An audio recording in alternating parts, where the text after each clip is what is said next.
Hello my fellow family foodie friends. I have 5 dinners I'm bringing to you that I had last week, and we're going to start off with chicken gravy and mashed potatoes. I have had chicken breasts in the crock pot for several hours, just getting nice and soft, and while it's getting close to dinner time, I am just peeling my potatoes. I did 7 potatoes, which is usually enough for my family, but we ate all of these mashed potatoes, so I need to make more than 7. But you can see that I have my chicken breasts here. I'm removing about 1 cup of broth and leaving the rest in there. That's just an entire carton of chicken broth. And once I have the cup of broth removed, I am taking a hand mixer and just shredding my chicken. This makes it real easy to integrate the gravy in and pour it over your mashed potatoes because you don't have any huge chunks. It's shredded, easy, and it's still a part of the meal, but not completely separate. We really like it this way, and 2 breasts makes a ton of gravy. We actually ended up having this for 2 dinners, which is always nice. So in the 1 cup of broth that I removed from the crock pot, I'm adding 2 packets of chicken gravy mix. It really doesn't get easier than this because this is a pre-made gravy mix. And I'm dumping it right into the warm broth. You don't have to let it cool or anything. And then I'm just gonna take a whisk, mix it all together, and then it will go back into the Instant Pot. So I said back into the Instant Pot. I use my Instant Pot as my slow cooker most of the time now, and it has a slow cooker function, but this can be done the exact same way in a crock pot. So the chicken, again, has been just on high for probably 4 or 5 hours earlier in the day. Once I shredded it, I add that cup of gravy mix back in, and I have it on saute on low, and it's just going to heat up and make a gravy. You will see that eventually I wanted the gravy thicker, so I took out a little bit more broth, and I added in 2 tablespoons of cornstarch, and I added that back into the broth. Once the chicken's shredded and it's already starting to thicken, it was easy enough to add this mixture back in. I didn't get any clumps. Removing some of the broth does allow you to not get clumps of your gravy packet or the cornstarch. Adding 2 tablespoons to the entire carton of chicken broth did not change the taste, but if you had too much cornstarch, you will start to notice a little bit of a taste difference. But 2 tablespoons was safe. And I like to have the gravy thick enough where it feels and it tastes like a gravy, but I like my gravy runny where you can pour it on your potatoes and it just kind of runs all over. That is how I like my gravy. And you guys, I like my gravy. So this is just gonna sit on simmer, and I continue to cook it while my mashed potatoes are in the Instant Pot. I make my mashed potatoes, I put them on manual setting for 8 minutes. You can see this is what it looks like afterwards. I've drained the water. And now I'm adding in a teaspoon of onion powder, of garlic salt, 4 tablespoons of butter, and a half a cup of milk. You can change all of those to your preference. I do add black pepper and a little bit of salt in, but this was what I used for 7 potatoes. If you're making a larger batch, of course, you will change your milk, butter, and seasonings. So that is how I make my mashed potatoes in the Instant Pot, and you can see I just smothered it in gravy, and I did serve it with green bean casserole. I don't have that as part of this What's for Dinner, but it is coming in a separate video. I make it from scratch. I don't use canned soup, and it's my favorite. Now we moved on to an easier dinner of the week. When we have Girl Scouts, we have shortened nights because we still have to get all of our after-school activities done, but also add in an activity of going to Girl Scouts, which means driving there, dropping off, picking up, coming home. And if you have kids in activities, you know activities take up a lot of energy, and the last thing I want to do when we have a busy night is make an elaborate dinner. So this take and bake pizza was to the rescue. We like to buy the ALDI take and bake pizzas and kind of add different toppings based on what sounds good to us. So one of my daughters doesn't eat meat. I've mentioned that in all my videos probably, but I move some of the pepperoni off of the pizza, and then I'm adding green olives to half of it. So she likes green olive pizza. I like pepperoni and green olive, so we just made this a partial pepperoni pizza, partial pepperoni and green olive, and some just green olive. But that's the beauty of it being take and bake, is the refrigerated ones don't have the frozen toppings to move, and it was still pretty easy. And by pretty easy, I mean it was very easy. One of my other favorite toppings to add to pizza is broccoli. I love adding broccoli onto pizzas, but I'm the only one, so when we make a single pizza like this, I try to make it so that multiple people will like every type of pizza we have on there. And there's my little guy. He likes to help me spread toppings. He's such a good little helper. And so I get that pizza all set and I pop it in the oven, and while it's in the oven, it's the perfect time to get our sides ready. Again, the theme of tonight is easy, so I'm just getting some raw broccoli ready. People can add it onto their salads, or if my kids didn't want a salad, they did have to take raw broccoli and they could dip it in ranch or whatever dip they'd want. And then I'm just chopping up some bacon. I have a can of pineapple I'll be emptying here. And all of this stuff, the cheese, the dressing, it's just kind of a mini salad bar. So this bacon I'm chopping, you'll see me prepare it later in the video for the Monterey Chicken. I make bacon and I try to use it as many meals as possible, so we use it for the chicken. It was going to be using grilled cheese, but I didn't end up making grilled cheese this week. And then of course I had it on the side for salads. I'm taking my little pizza paddle, I have no idea what it's really called, and taking it out of the oven. My dad got me that for Christmas. It's really handy for taking pizzas directly off of your oven racks. So now I am melting butter with some minced garlic, and I just put this right on our hot pizza crust, and then I sprinkle Parmesan on it. We really like to, make this really easy, very inexpensive meal elevated just slightly. So then I feel a little less bad about going super easy. But I'll be honest, I don't feel bad about this at all. We all enjoy this dinner, and if I don't give myself grace, then I'm gonna constantly be beating myself up because I need to take shortcuts and quick wins when I need them.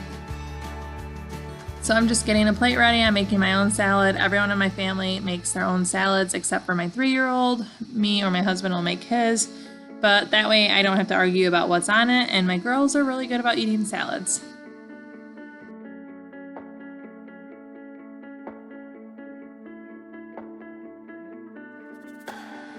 So this is a perfect example of a quick dinner for us on our activity nights, which as my kids get older, I am sure we'll have more and more activities to get to. Tostadas. This is one of my personal favorite dinners that we have because it is so easy and it's delicious. Mexican food is my favorite type of food. I already have my beef made. I'm just heating it up on the stove. I have shared with you guys how I make my ground beef, and I freeze it. Now I'm just washing my lettuce and my cilantro and chopping it up. I don't have really anything to prepare. I didn't make rice tonight because we were having chips and salsa. If we weren't having chips and salsa on the side, I would have made a Spanish rice, which I make in the Instant Pot. I found these salsas, actually they're 2 different types of pico de gallo at ALDI on clearance for 79 cents each. So I thought that would be a perfect side to go with tostadas instead of rice. And we have some chips that I got from Great Value. We love these Cantina chips. And I have some vegetarian refried beans. I'm just heating these up a little bit. The tostadas are something that I love because everyone in my family can take what they like. So I have the guacamole pack, refried beans, lettuce, cilantro, salsas. That's one with mango, one without mango, and just jarred salsa, sour cream, shredded cheese. And people can make it how they want it. So for instance, my son doesn't like refried beans, my husband doesn't like refried beans, one of my daughters doesn't like meat. I like to put every single topping on my tostadas, and my husband's really plain. So it's a meal that everyone can make what they like, but I don't have to make 15 different meals, and that is such a time saver. And if my family eats it, it's a major win. And this is delicious.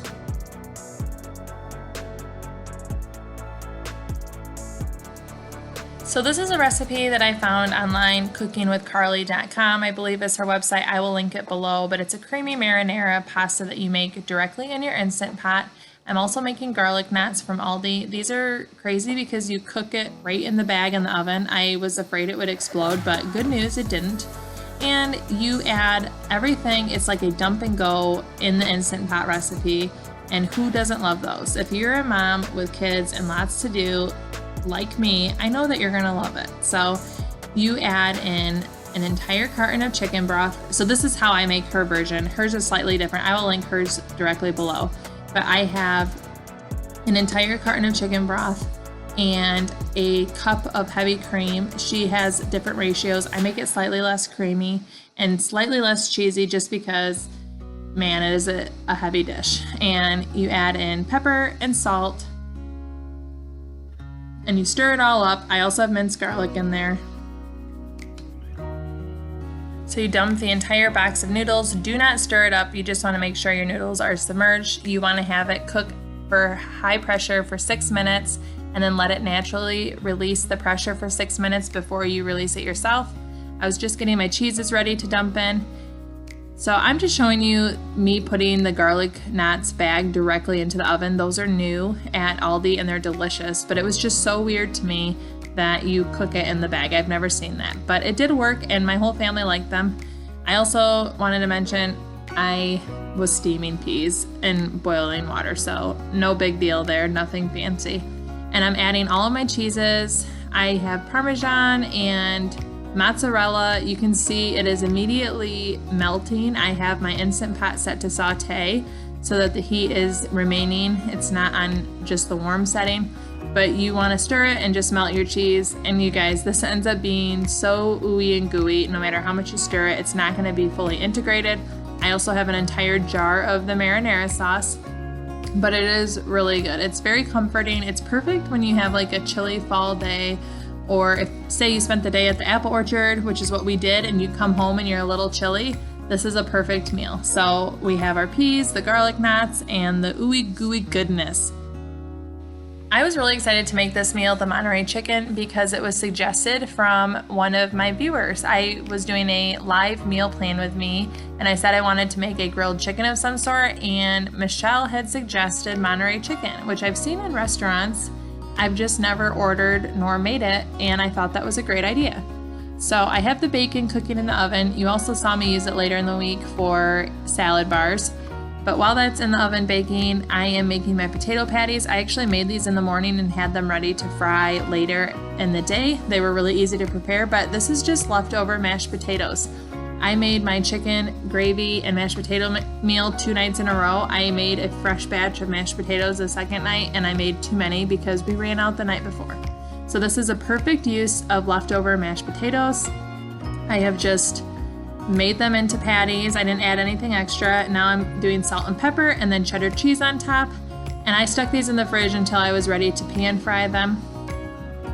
Eventually you will salt and pepper and cheese the other side, but there's my bacon all done, and I'm putting all my extras away because I only needed a few pieces of bacon to put on top of my chicken eventually. I cleaned my chicken. I only am making 1 breast because my husband and I were the only ones eating this. My kids were at my in-laws for the evening. So on both sides of my chicken breast that I've cut up, I am adding the Slap Yo Mama Cajun seasoning that my sister recommended. It's really good. It has a nice kick to it. It's a little salty for me, but I will definitely continue using it. And I'm just getting it on both sides, ready to pan fry. I'm using a cast iron enamel skillet because then I can sear my chicken on both sides and then stick it in the oven once I top it and finish baking in there. So I'm just coating my pan in olive oil. I'm using a light olive oil. The chicken's going right in there. You'll see me flip it eventually. And while that is going and I'm getting a nice sear on both sides of that, I am adding my potato patties on my other pan right next to it. So one of the things I really like to share is how I save time in my kitchen, and making those potato patties early in the morning when I still even had my PJs on was a real time saver when it came time for dinner because I didn't have to do any prep work, I didn't have to clean up from it, and just getting them ready when I had time was the perfect solution for me. So now I am chopping up my bacon and getting that ready to add on top of the chicken. I'm just checking both sides to make sure I have a good sear, and on top of the chicken I'm directly adding some barbecue sauce. I'm gonna go ahead and spread that out evenly. I didn't add a ton because my husband's not the biggest barbecue fan. I personally could have gone for more because I am a huge fan of dips. Then I'm adding cheddar cheese on top, and then the bacon bits, and oh my goodness, the cheese on this pan was a beast to clean off eventually. So I popped those chicken breasts in the oven basically for 15 minutes so that my cheese would melt, I'd get a nice crispness on it, and just make sure that the chicken came to temperature, though I'm pretty sure it was probably cooked before I even went into the oven. I flipped my potato patties, I added salt, pepper, and cheddar cheese back onto the other side, and I'm going to just continue to flip these to get a nice crunch on the cheddar shell.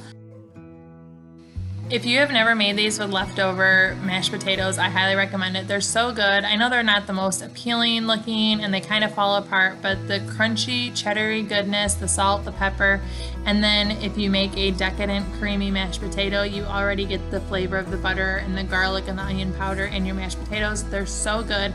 And I am someone that hates throwing away food, so reusing leftovers is a huge must for me. So if I'm making it, you better believe we're going to eat it before it's done. And so here's my final dinner. It is the Monterey Chicken with the potato patties. If you like this, I am sure that you would love a previous What's for Dinner, and I have linked that here, and I hope you check it out. Thank you so much for watching. Chow down and ciao.